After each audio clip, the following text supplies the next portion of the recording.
بسم اللہ الرحمن الرحیم۔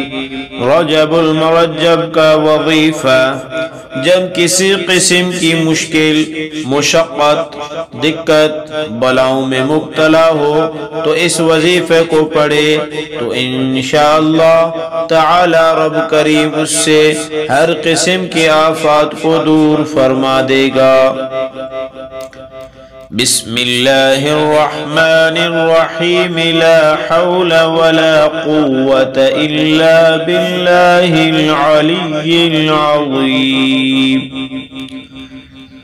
روزانہ 2 رکعت صلاۃ التوبہ پڑھیں اور گناہوں سے سچی توبہ کریں، اور پھر 2 رکعت صلاۃ الحاجات پڑھیں۔